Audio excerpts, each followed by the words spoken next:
Evangelho de João, capítulo 11. Nós leremos aí a partir do verso 1, né, iniciando o capítulo, e seguiremos, hoje a leitura é um pouquinho maior, nós seguiremos até o verso 16, tá certo? João 11, do 1 ao 16, nos diz assim, então, a palavra de Deus. Um homem chamado Lázaro estava doente. Ele era de Betânia, da aldeia de Maria e de sua irmã Marta. Esta Maria, cujo irmão Lázaro estava doente, era a mesma que ungiu o Senhor com perfume e lhe enxugou os pés com seus cabelos. Por isso, as irmãs de Lázaro mandaram dizer a Jesus: aquele que o Senhor ama está doente. Ao receber a notícia, Jesus disse: esta doença não é para a morte, mas para a glória de Deus, a fim de que o Filho de Deus seja glorificado por meio dela. Ora, Jesus amava Marta e a irmã dela e também Lázaro. Quando soube que Lázaro estava doente, ainda se demorou 2 dias no lugar onde estava. Depois disse a seus discípulos: vamos outra vez para a Judéia. Os discípulos disseram: Mestre, ainda há pouco os judeus queriam apedrejá-lo. E o Senhor quer voltar para lá? Jesus respondeu: não é verdade que o dia tem 12 horas? Se alguém andar de dia, não tropeça, porque vê a luz deste mundo. Mas se andar de noite, tropeça, porque nele não há luz. Tendo dito isso, acrescentou: nosso amigo Lázaro adormeceu, mas vou para despertá-lo. Então os discípulos disseram: Senhor, se dorme, estará salvo. Jesus falava da morte de Lázaro, mas eles pensavam que tivesse falado do repouso do sono. Então Jesus lhes disse claramente: Lázaro morreu. Por causa de vocês, me alegro de que não estivesse lá, para que vocês possam crer. Mas vamos até ele. Então Tomé, chamado Dídimo, disse aos outros discípulos: vamos também nós para morrer com o Mestre. Amém. Até aqui, queridos, o nosso texto de hoje. Mantenha a sua Bíblia aberta aí, para que nós possamos olhar mais vezes para a passagem. Queridos, hoje nós estamos iniciando aqui um novo capítulo no Evangelho de João. E como é de costume, eu gostaria de apresentar para os irmãos, na introdução desse novo capítulo, um panorama do capítulo inteiro. É um capítulo longo. Se os irmãos já deram uma conferida aí, são 57 versículos, não é isso? Um trecho bem longo, mas basicamente ele trata de uma realidade só, né? Nós vimos na semana passada, nos versos anteriores, que João procurou, com aquelas palavras ali, marcar no seu evangelho o fim de uma abordagem feita por João do ministério público de Jesus. A partir daqui, nesses capítulos que vão seguir agora, pelo menos nos 2 próximos capítulos, esse o capítulo 12, eles vão servir como capítulos de transição para nós olharmos para o que João começa agora a colocar o foco no ministério de Jesus, mais voltado para os seus discípulos, para aquelas pessoas que estavam mais juntos a ele, até o desfecho, que é a sua morte na cruz. E nós estamos aqui, irmãos, diante de um ponto alto da narrativa de João sobre os milagres de Jesus. Nós começaremos a ver aqui a ressurreição de Lázaro. Os irmãos olharam já o texto aí, já estão familiarizados, já sabem do que se trata o texto. Aqui, João vai narrar mais um milagre de Jesus. Na verdade, o que João está fazendo aqui é deixar esse milagre para encerrar uma série de narrativas de milagres, um ajuntamento, uma coletânea de milagres que João faz no seu evangelho, que eles todos eles culminam com a ressurreição de Lázaro. São sinais que Jesus realiza ao longo de todo esse evangelho de João aqui descrito, que se encerra exatamente na passagem que nós estamos entrando aqui agora. Se os irmãos derem uma rápida espiadela aí no texto bíblico, nós veremos os milagres que Jesus realizou no Evangelho de João. Vamos relembrar aqui? No capítulo 2, aparece o primeiro milagre que João narra. O milagre que Jesus fez numa festa de casamento. Os irmãos estão lembrados? Transformando água em vinho. Há muito tempo nós passamos por esse texto, né? Nós olhamos isso há bastante tempo atrás. No capítulo 4, nós observamos aqui Jesus curar o filho de um oficial. É o segundo milagre que João procura registrar no seu evangelho. No capítulo 5, também já visto aqui por nós, o terceiro milagre foi a cura de um homem coxo. Ele estava há 38 anos paralítico, estava à beira do tanque de Betesda, e Jesus chega ali e manda ele tomar o leito dele e ir para casa. Estão lembrados? Esse é um outro milagre que Jesus ele faz aqui no Evangelho de João. No capítulo 6, nós encontramos 2 milagres narrados por João. Primeiro, Jesus ele alimenta uma multidão, aproximadamente 5.000 pessoas são alimentadas. E como ele faz isso? Ele pega 5 pães e 2 peixes, e ele dá graças, abençoa ali aquela refeição e manda os discípulos distribuírem. E para surpresa, espanto daquelas pessoas, os pães e peixes são multiplicados, a multidão é saciada a ponto de sobrar ainda alimento, e deixa as pessoas maravilhadas com esse milagre.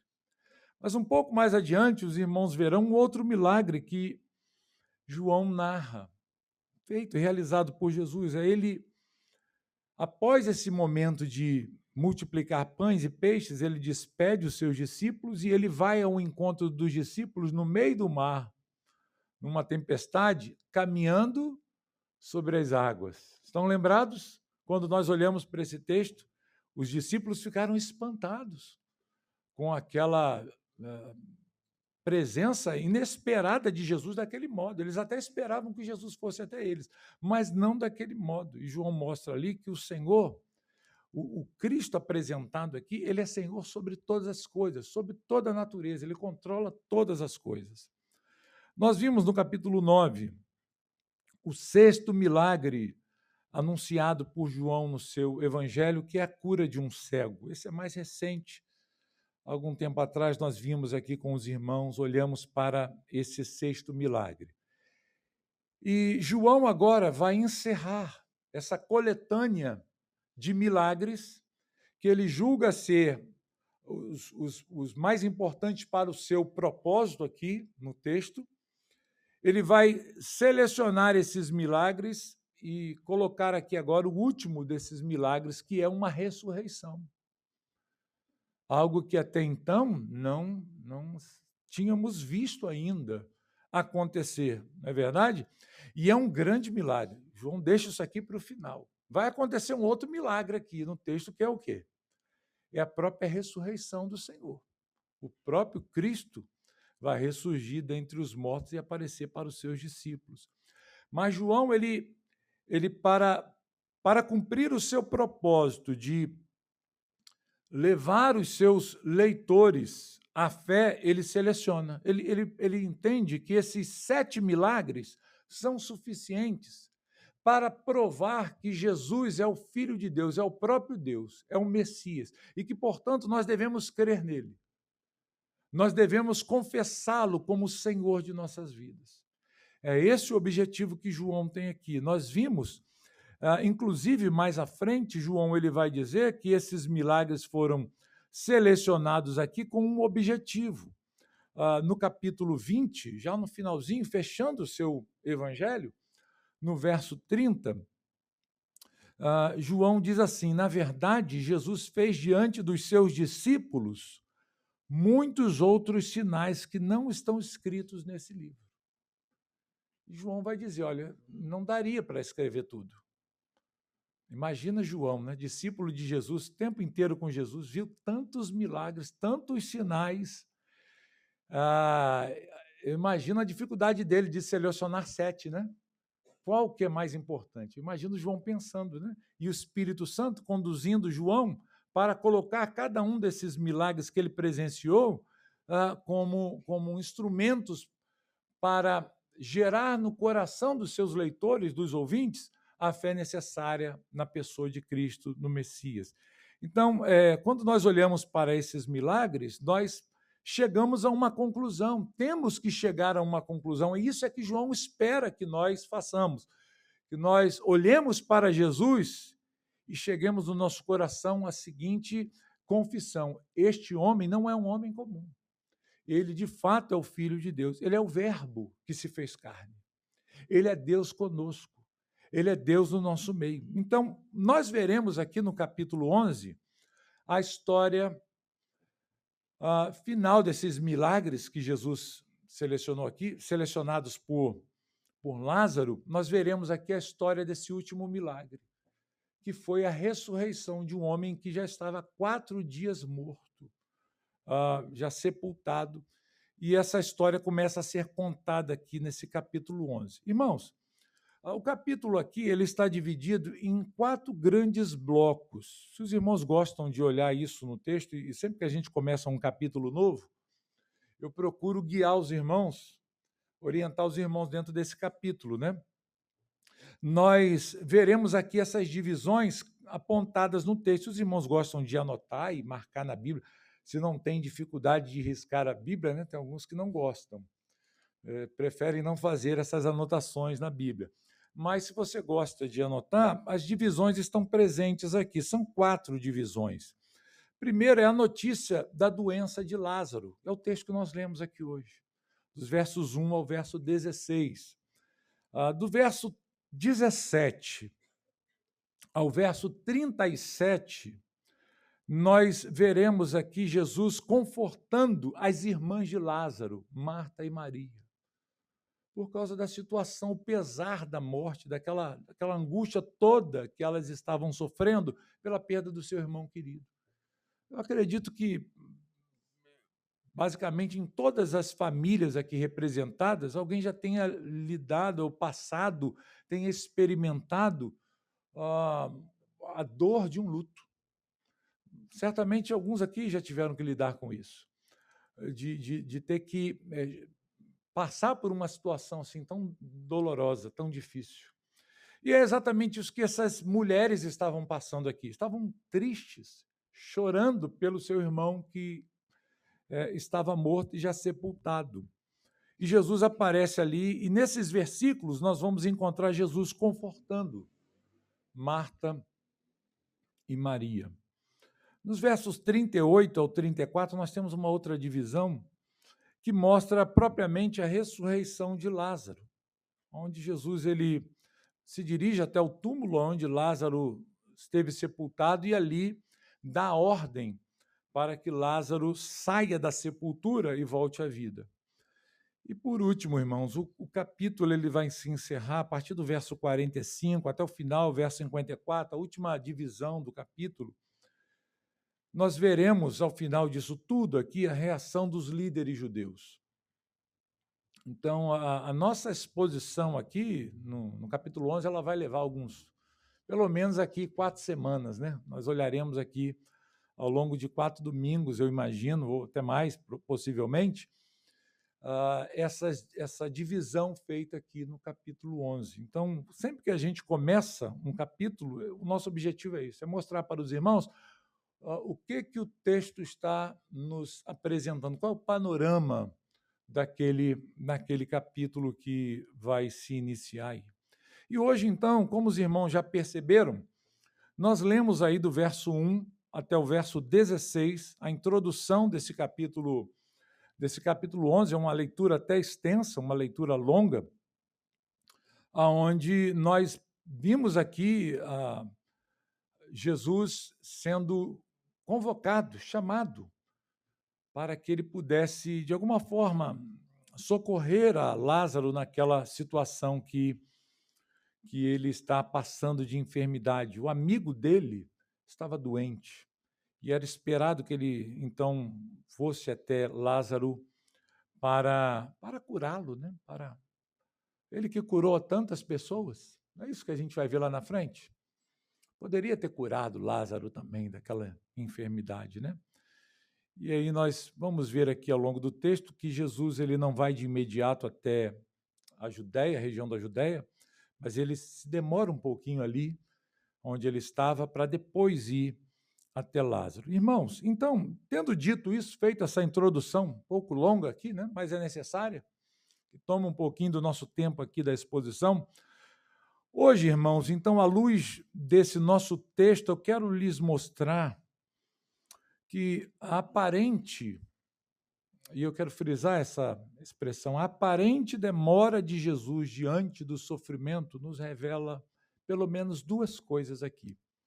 Primeiro, o propósito maior da glória de Deus. O texto está nos mostrando essa realidade. E também, essa aparente demora de Jesus diante do sofrimento tem como objetivo fazer a nós um convite de fé, uma fé que obedece ao Senhor, mesmo em tempos de dificuldade, mesmo em tempos de incerteza, mesmo em tempos de lutas sombrios, momentos difíceis.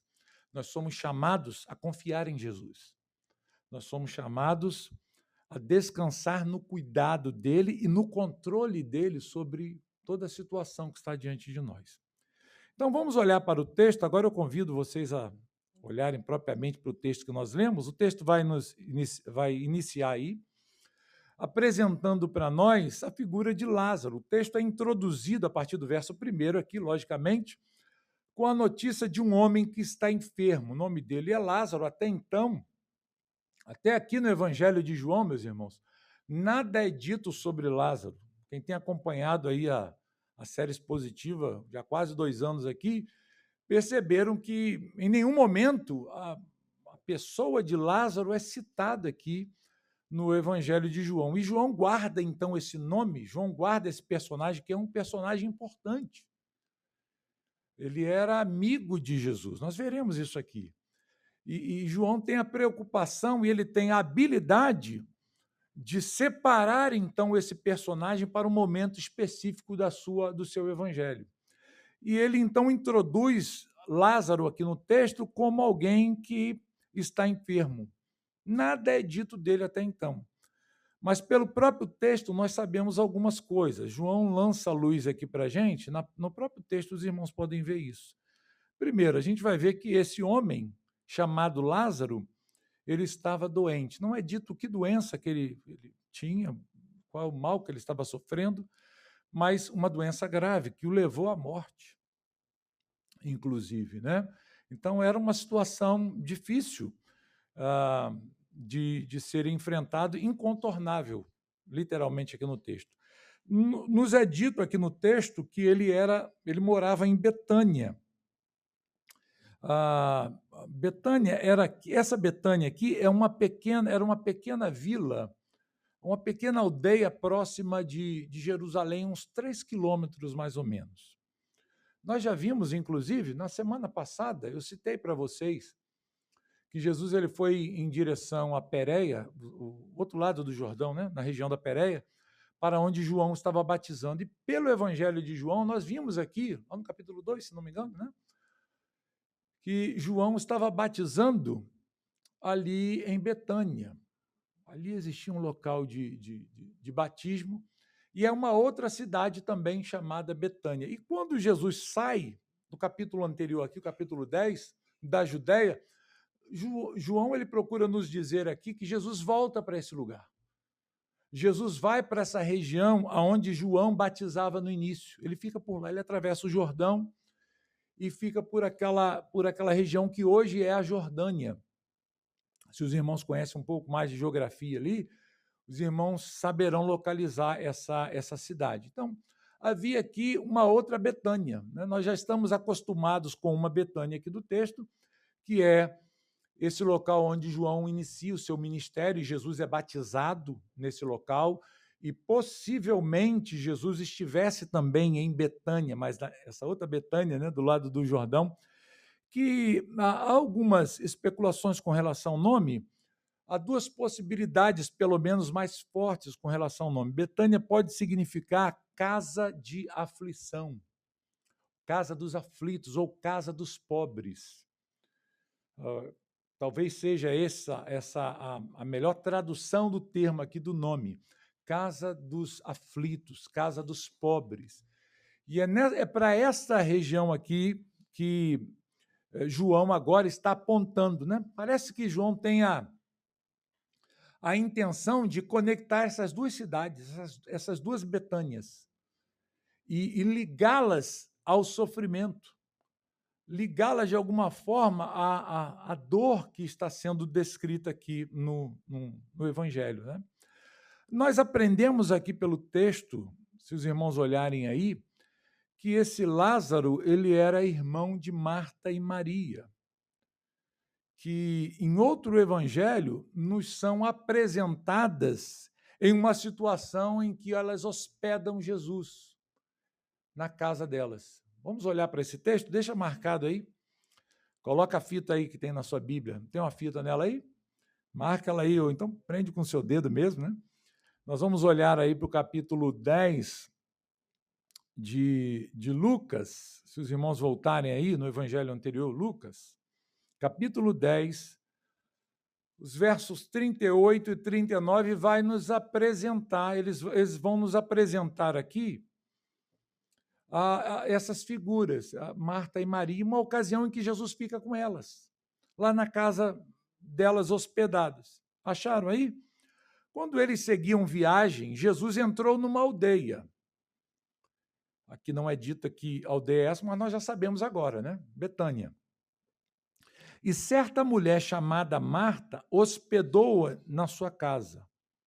Marta tinha uma irmã chamada Maria, que, assentada aos pés do Senhor, ouvia o seu ensino. Eu acho que todo mundo aqui já deve ter escutado essa história, né?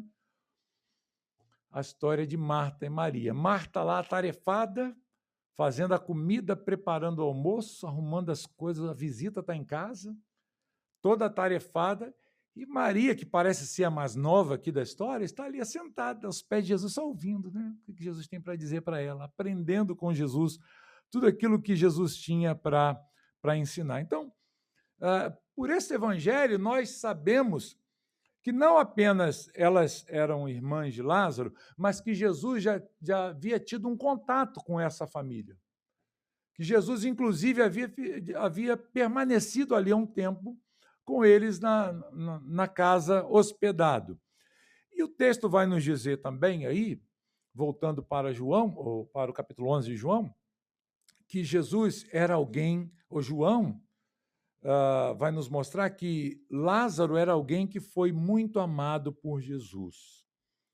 Era alguém amado pelo Senhor. E nesse ponto aqui, meus irmãos, João ele faz uma breve notinha. Ele abre aqui uma janelinha no seu evangelho para preparar o leitor, para preparar a gente, né, que está lendo aqui agora o texto, para a história que virá a seguir no capítulo seguinte, capítulo 12, quando ele vai se referir a Maria como aquela que ungiu Jesus com um perfume muito precioso e muito caro. Estão lembrados disso? E ela, então, enxuga os pés de Jesus com seus cabelos. Que gesto, né? De adoração bonito. João, ele antecipa. A história não foi contada ainda. Ele vai contar essa história no capítulo seguinte, daqui a alguns meses, né? Nós chegaremos lá.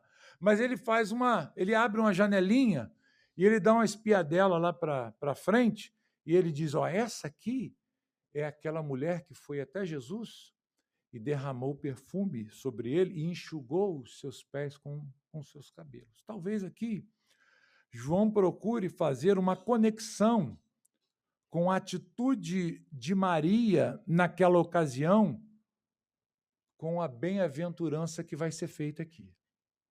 Parece que João ele tá aqui de forma hábil, conduzindo o seu leitor para entender isso, que o que Maria fez ou fará lá na frente é uma expressão de profunda adoração e gratidão por aquilo que ela vai receber aqui agora.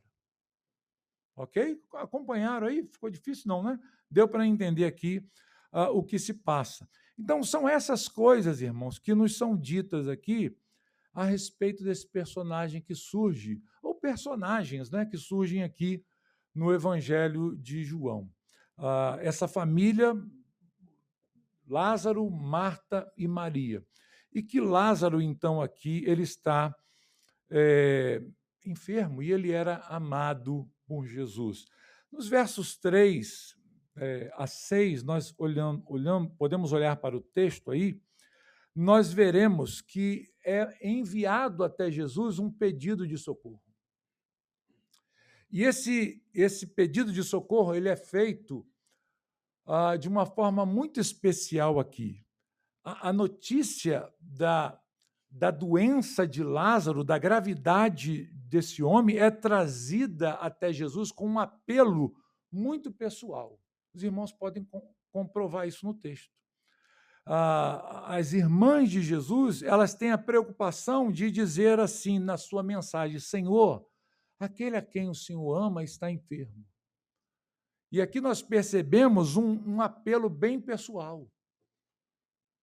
Ele é alguém amado pela sua família, mas ele também é alguém amado pelo Senhor. E parece que essas irmãs, quando enviam alguém até Jesus, nessa esperança de que Jesus vá até elas o mais rápido possível para não deixar o seu irmão morrer, elas usam um pouco desse sentimento, né?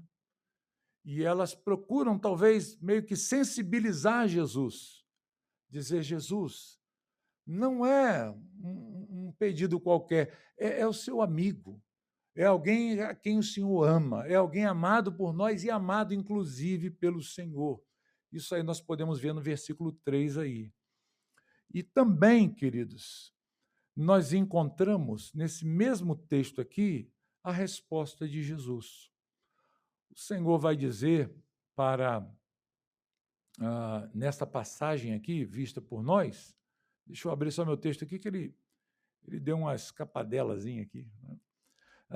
Diz o texto aqui que, ao receber a notícia, verso 4, Jesus disse: esta doença não é para a morte, mas para a glória de Deus, a fim de que o Filho de Deus seja glorificado por meio dela.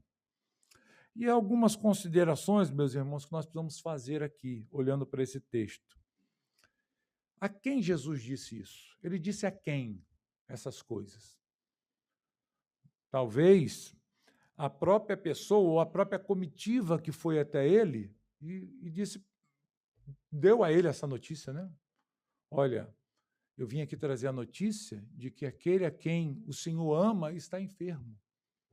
Para que o Senhor vá até lá curá-lo, ajudá-los. Talvez essa resposta de Jesus tenha sido dada a esse mensageiro. Talvez Jesus disse para esse mensageiro: olha, essa doença não é para a morte, mas é para a glória de Deus. Essa doença ela está aí com o propósito de glorificar o nome do Senhor. Então, ao ouvir essa declaração de Jesus, eu posso imaginar que o mensageiro fica aliviado. Você ficaria, não ficaria? Com certeza nós ficaríamos aliviados. Se nós estivéssemos nesse papel aqui de mensageiro, de portador de notícias tão duras, tão difíceis, ao ouvir da boca de Jesus uma declaração como essa, olha, essa doença não é para a morte, mas ela é para a glória de Deus. Eu penso, irmãos, que isso traria ao coração do mensageiro ali uma tranquilidade, uma paz. Nós ficaríamos aliviados. Qualquer um aqui ficaria assim. Olha, Jesus disse que então está tudo bem. Está tudo tranquilo, que essa doença não é para a morte, mas para a glória de Deus, com o objetivo do Filho do Homem ser glorificado, né? Ali através daquela enfermidade. Mas há uma outra consideração aqui. Será que Jesus errou ao dizer essas coisas? Porque nos é dito aqui, o texto é bem claro, não há dúvidas aqui. Jesus diz, essa doença não é para a morte. E nós sabemos o que aconteceu aqui. O próprio Jesus vai dizer, Lázaro morreu. Bom, então Jesus errou, né? Puxa vida. E agora? Atrapalhou, né? Tudo aquilo que João vinha dizendo a respeito de Jesus cai por terra agora. É isso, irmãos? Não, claro que não, né? Lázaro certamente iria morrer. E nós podemos confirmar isso, irmãos, também a respeito dessa realidade, que Jesus sabia muito bem que aconteceria de aquela doença se intensificar e levar Lázaro à morte. Ele sabe de tudo. Não há nada que Jesus não saiba. Não há nenhuma circunstância encoberta aos olhos do Senhor. Ele sabe tudo, ele vê todas as coisas. E diante daquele mensageiro ou mensageiros que estavam ali, quando Jesus diz, essa doença não é para a morte, eu imagino que na cabeça desses homens, eles pensaram, então está tudo tranquilo. Então já é um alívio muito grande. Mas Jesus sabia, não, ele vai morrer. Ele vai morrer. Então, o que significa, então, essa expressão não é para a morte, mas, como diz o texto, para a glória de Deus? O que Jesus quer mostrar com isso, queridos, é que a morte não é o fim último dessa situação.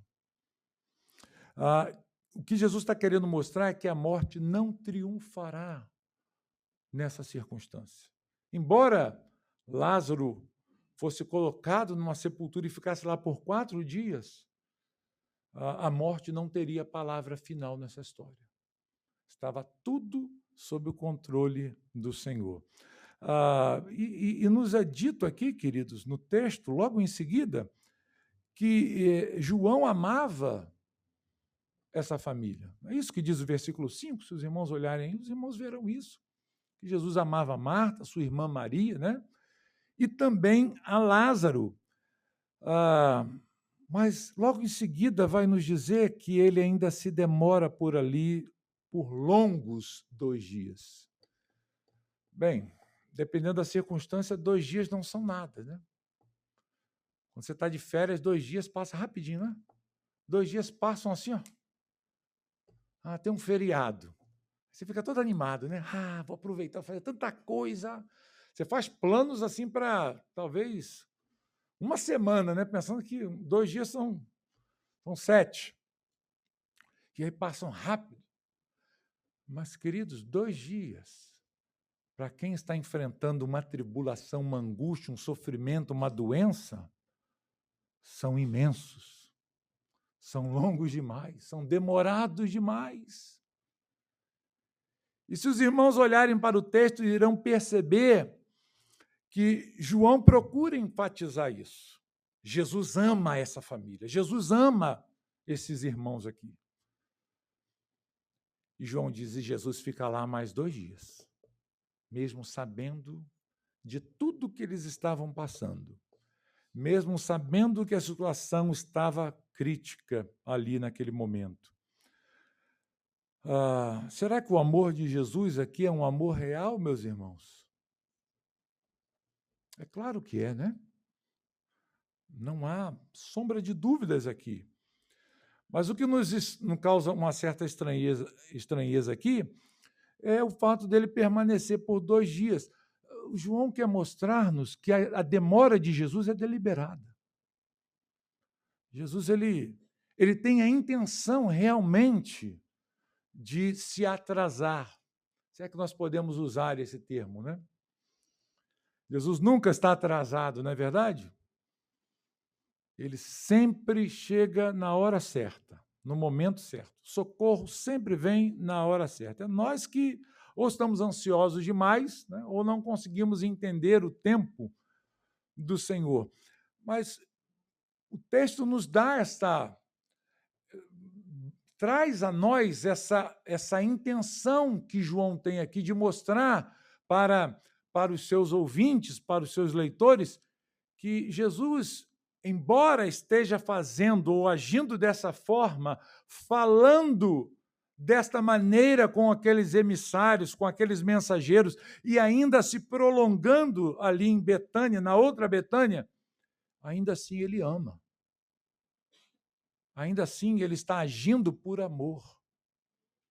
Ele está agindo não apenas por amor a Lázaro e as suas irmãs, aquela família, mas ele está, nós veremos aqui, agindo também por amor aos seus discípulos. Porque ele quer fazer com que os seus discípulos confiem nele, creiam nele. Jesus quer que os seus discípulos aprendam a confiar em tudo aquilo que ele faz. E vejam a grandiosidade do milagre que ele fará logo em seguida aqui no texto. E aí, dos versos 7 até o final do nosso texto, até o versículo 16 aqui, nós vamos encontrar a cena sendo mudada. Parece que João troca o foco, né? Ele tira a câmera dos mensageiros e da conversa que Jesus está tendo ali, e desse comentáriozinho que ele faz, e ele coloca a câmera agora na pessoa de Jesus com seus discípulos. Ele volta agora para os discípulos que certamente estavam ali com ele. Jesus, então, faz aqui uma convocação aos seus discípulos. Ele faz um chamado aos discípulos à fé. Jesus os chama a crerem na sua pessoa, nas suas atitudes, nas suas ações. E ele convoca os seus discípulos a retornarem à Judéia. Irmãos, não é mistério algum, está no texto aí, nós podemos observar isso de forma muito clara, transparente diante da gente, que os discípulos, ao ouvirem tais palavras de Jesus, eles imediatamente se levantam para, de alguma forma, tentar lembrar Jesus, né? Como se precisasse, do perigo que eles enfrentariam lá. Eu disse para os irmãos, na última mensagem aqui, que quando Jesus se retira para os lados aqui da Pérea, para além do Jordão, ele fica ali mais ou menos de 3 a 4 meses. É mais ou menos esse o tempo que Jesus permanece aqui. Então, é um tempo curto. E o que havia acontecido nos versos anteriores? Nós vimos lá, né? Que os judeus estavam enfurecidos com Jesus, queriam apedrejá-lo, tentaram agarrar Jesus para prender, matá-lo. Jesus tem que sair, se retira e vai para essa região aqui, onde eles estão agora. E os discípulos se sentem até aliviados, né? Graças a Deus nós saímos daquela tensão. Que loucura aquele lugar, né? Lá a coisa é difícil de ser administrada. E quando Jesus diz, olha, arruma as coisas, nós vamos voltar para lá. O que eles falam? Senhor, eu acho que o senhor não... Acho que eu não ouvi direito. O senhor está falando para voltar para a Judéia? É isso mesmo? Sim, vamos voltar para a Judéia. Mas será que o senhor se esqueceu? Eu vou lembrar aqui. Ainda há pouco, isso nos mostra aqui, queridos, ele faz aqui uma marcação de tempo. Os discípulos estão mostrando que o que aconteceu anteriormente é muito recente. O perigo ainda está lá. Estar na Judéia é muito perigoso para Jesus. Para os discípulos também, eles pensam assim.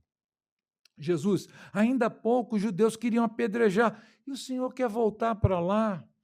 E aí nós encontramos, a partir do versículo 9, meus irmãos, a resposta de Jesus, né? Esses homens percebem as implicações dessa decisão de Jesus, mas Jesus vai dizer para eles que eles estavam em segurança. Ainda era dia. A noite vai chegar. Nós veremos nos capítulos seguintes que vai anoitecer. A hora do juízo vai vir. A noite vai cair sobre Israel. Mas ainda é dia. E com essas palavras, o que Jesus está querendo mostrar? Que eles estão fazendo estas coisas, ou que Jesus está fazendo o que está fazendo, sob os cuidados e sobre a direção do Pai. Ele está tomando uma decisão baseada na vontade do Pai. Ele está submisso ao Pai aqui. Então, eles poderiam andar seguros, mesmo sob o risco. E o risco era verdadeiro, meus irmãos. Tanto é que nós veremos lá na frente que Jesus vai morrer. Se você não sabia, eu vou antecipar isso aqui, né? Jesus vai morrer. O risco é real. Eles estão correndo risco mesmo. Eles não estão aqui supervalorizando uma situação porque estão com medo apenas, uma insegurança. Eles sabem do que são capazes aqueles judeus radicais. Mas Jesus está dizendo, eu sei que o risco é real, eu sei que existe risco, eu sei que à noite é complicado esse andar. E quando chegar a noite, quando as trevas caírem, vai ser um momento difícil. O Senhor irá tropeçar na morte, ele irá morrer. Mas agora, meus queridos, está tudo tranquilo.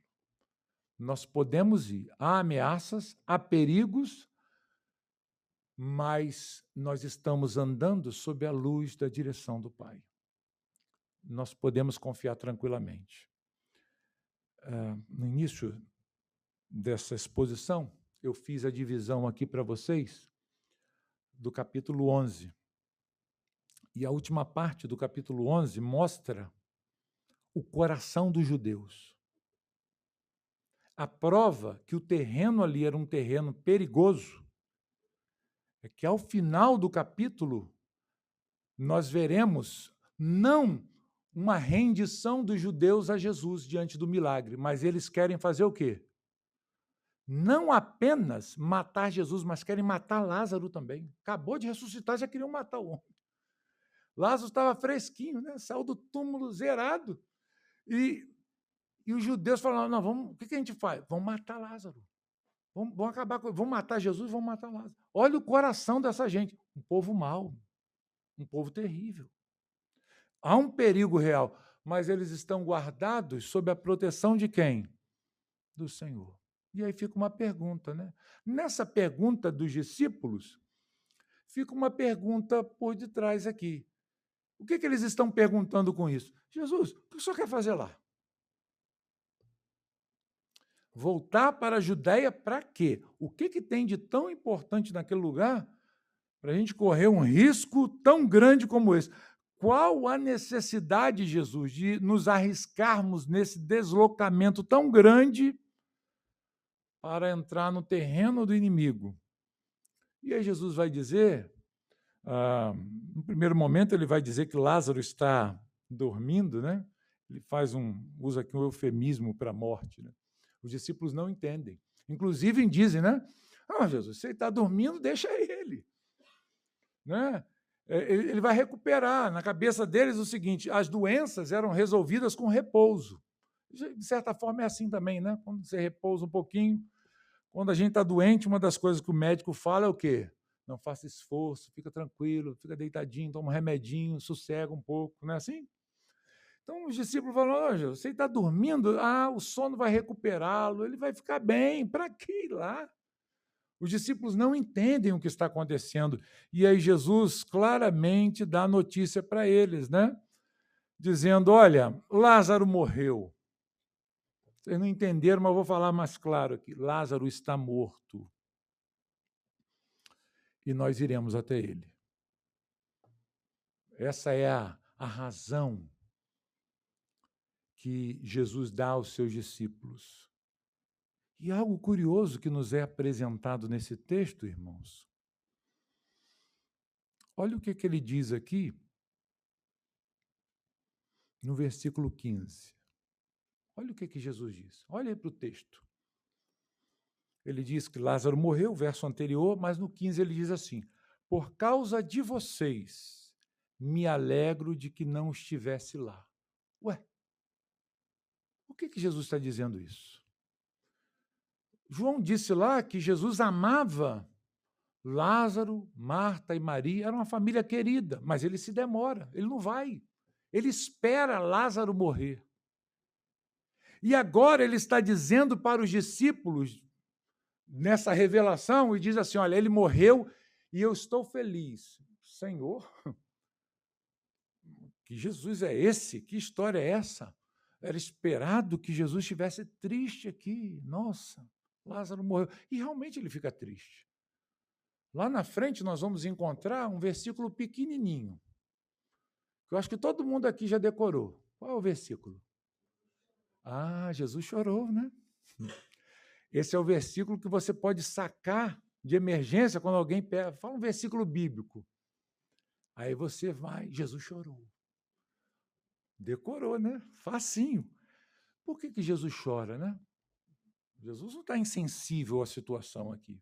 Mas isso é um assunto lá para frente.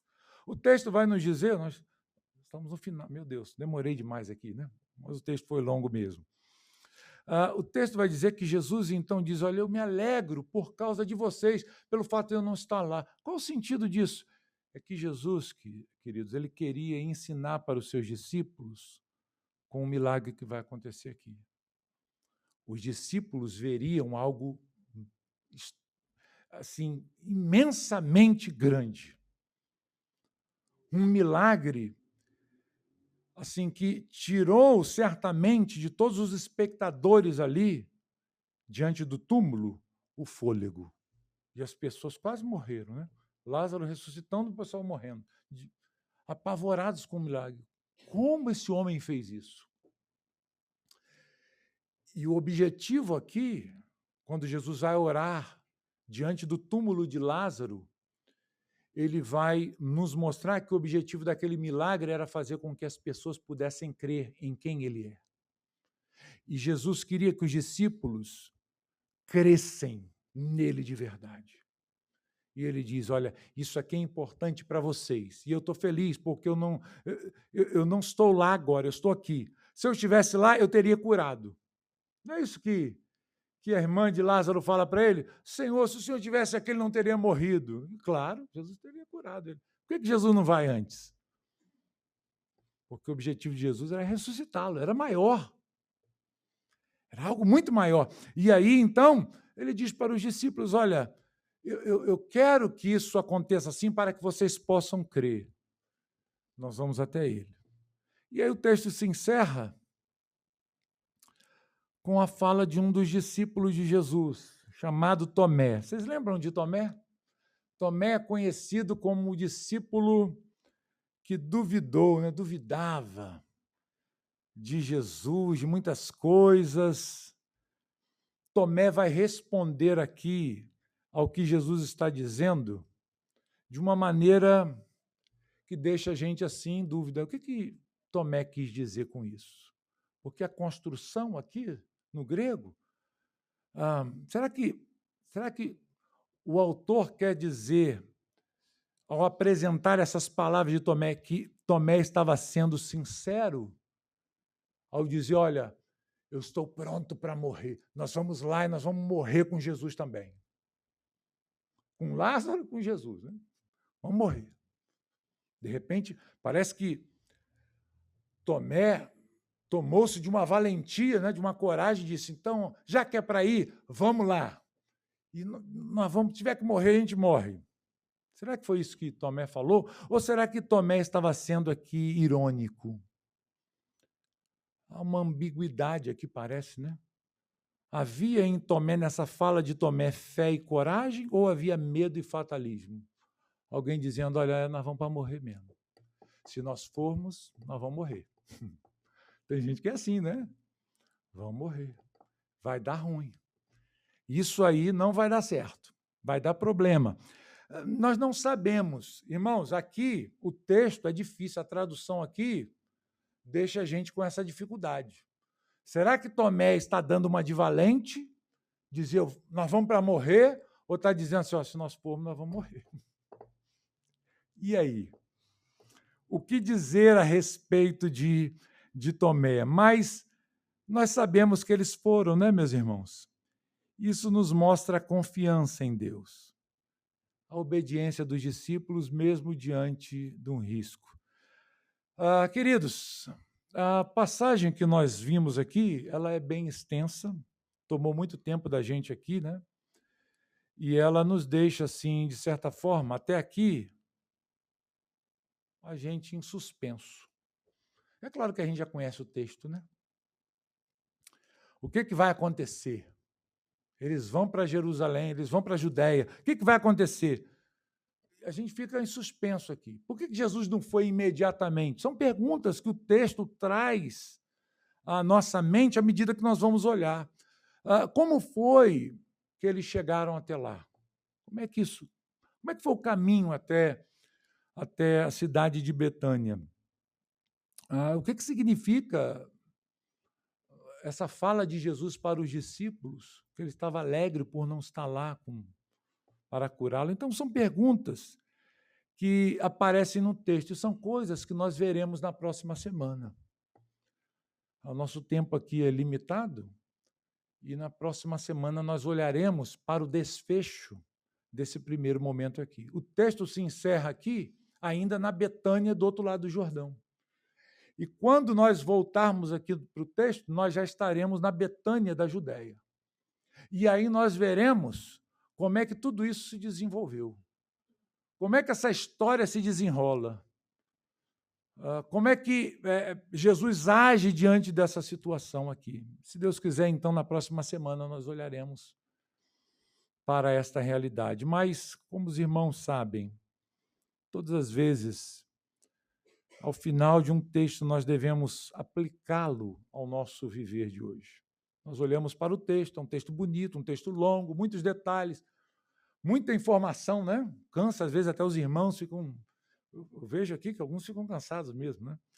Mas a gente tem que falar, né? A gente tem que apresentar essas informações, principalmente num texto novo como esse aqui. O que o texto nos ensina, irmãos? Quais são os aspectos práticos desse texto aqui para a nossa vida? O que essa passagem traz para nós? O que esse texto nos ensina? Tudo bem, ele foi relevante na vida dos discípulos e na vida de Lázaro, de Marta, de Maria, mas e para mim hoje? Mais de 2000 anos à frente. Tá, eu estou lendo aqui o texto, achei bonito, bacana, fiquei assustado com algumas coisas, fiquei meio na dúvida quanto a outros. Como é que essas coisas se aplicam à minha vida? O que nós aprendemos, extraímos desse texto como lição para a nossa vida? Irmãos, eu separei aqui algumas coisas rápidas para compartilhar com os irmãos. O primeiro ponto aqui é a respeito da aflição presente na nossa vida. Todos nós aqui enfrentamos momentos de aflições, não é verdade? Talvez você esteja passando por uma aflição. Talvez você esteja lidando com problemas imensos na sua vida, angústias, talvez até desespero. Essas coisas fazem parte da nossa vida. Nós estamos vendo aqui um problema que se abateu sobre uma família amada por Jesus. Uma família que era crente em Jesus. Como pode essas coisas acontecerem com crentes? Eu pensei que se eu me convertesse, nada de ruim iria me acontecer. Eu não ia passar por problemas, por lutas. Falaram que minha vida seria maravilhosa. Queridos, não é verdade, né? Todos nós enfrentamos aflições, independente se nós estamos caminhando ao lado de Jesus ou distante dele. Essas coisas se abatem a qualquer um. Aflições fazem parte da nossa caminhada aqui. E nós aprendemos nesse texto, queridos, que aflições, muitas das vezes, essa aflição presente aqui, ela pode fazer parte de um plano muito maior de Deus que nós não conseguimos observar agora. Deus tem um propósito muito maior. Nós olhamos para as aflições hoje e nós ficamos sem entender, às vezes, por que Deus não... Por que Deus está deixando eu passar por isso? Por que Deus pode resolver isso assim, ó? É só Deus falar. Acabou. Meu problema desaparece, minha angústia, minha doença vai embora. Por que Deus não faz isso? Porque, às vezes, queridos, essas aflições no tempo presente fazem parte de um propósito maior de Deus, que nós não conhecemos agora. Marta e Maria mandaram uma mensagem movida de sentimentos diante dos seus problemas. Senhor, em outras palavras, vem logo. Venha logo. E Jesus ainda fica lá. Como Jesus foi capaz de fazer isso? Eles não entenderam, irmãos. E às vezes nós não entendemos por que Deus nos deixa passar por situações e parece que ele não age, parece que está deixando a gente sofrer. Existem propósitos maiores que são desconhecidos de nós. Nem os discípulos sabiam o que Jesus estava para fazer. Os discípulos estavam também apavorados, estavam com medo. Mesmo diante da morte de Lázaro, eles ficam chocados. E agora? Poxa, Jesus sabia, ele ficou aqui. Vieram dar notícia para ele há 2 dias atrás. Por que ele não foi logo? Já que ele sabia que ele estava morto, por que ele não foi lá logo? Há tempo. Talvez isso tenha passado na cabeça do discípulo. Isso passa, às vezes, na nossa cabeça também. Por que Deus deixa essas coisas acontecerem? Queridos, a demora de Deus, ou a aparente demora de Deus, não significa, nunca é, sua desatenção a nós. Entenda isso. Deus não está desatento aos nossos problemas. Deus não está desatento aos nossos dramas. Mas essa aparente demora faz parte de uma preparação do próprio Deus para um testemunho muito maior. Não é verdade? Curar Lázaro é uma coisa maravilhosa. Nós vimos aqui tantas curas que Jesus fez. João narrou aqui. Mas uma ressurreição, o que é maior? O que marca mais, né? Uma ressurreição. Então, diante dos problemas da nossa vida, se às vezes o seu coração parecer duvidar ou for tentado a duvidar do amor, do cuidado de Deus, da atenção de Deus, não permita que essas coisas aconteçam. Confie que o Senhor é aquele que está olhando para a sua vida, está cuidando de você e Ele está no controle de todas as coisas. Amém, meus irmãos? Deus está vendo todas as coisas e nada escapa do seu controle. E esse texto também nos ensina que nós devemos caminhar com Cristo, mesmo quando a estrada nos parecer perigosa. Os discípulos estavam assim. E às vezes, queridos, nesse mundo nós vamos enfrentar momentos perigosos simplesmente porque nós confessamos a Jesus, porque nós estamos associados a Cristo. Há lugares, meus irmãos, em que as pessoas que estão associadas a Jesus, elas são perseguidas, elas são hostilizadas, elas são violentadas, elas sofrem. Às vezes, caminhar com Jesus vai exigir de nós essa coragem, né? A estrada está perigosa, está difícil. É um caminho muito complicado. Eu terei que assumir a minha fé diante de tal situação. E agora?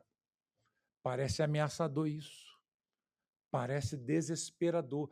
Parece que não vai dar certo. E às vezes nós enfrentamos isso. Nós nos vemos assim ameaçados, num caminho difícil.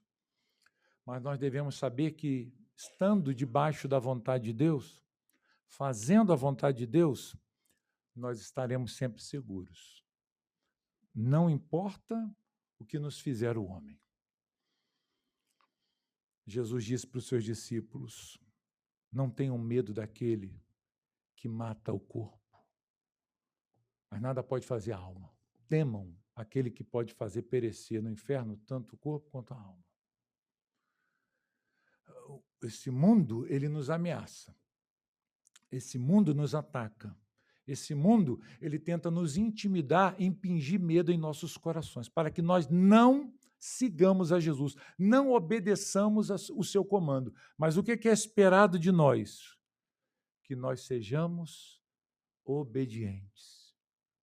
Mesmo que isso pareça ser ameaçador, mesmo que isso coloque a nossa vida em risco, se é por amor a Jesus, se é por obediência a Jesus, não temamos. A fé verdadeira é uma fé que confia plenamente no Senhor, que não se abala mesmo diante da ameaça. É uma fé que leva o crente a caminhar confiando em Jesus, seguro e esperançoso no Senhor. Amém? Deus, às vezes, meus irmãos, permite-nos passar por perdas, por aflições e dificuldades, para aumentar a nossa fé e a nossa confiança nele. Então, lembre-se disso. Que Deus possa nos abençoar ricamente nessa noite. Amém? Oremos.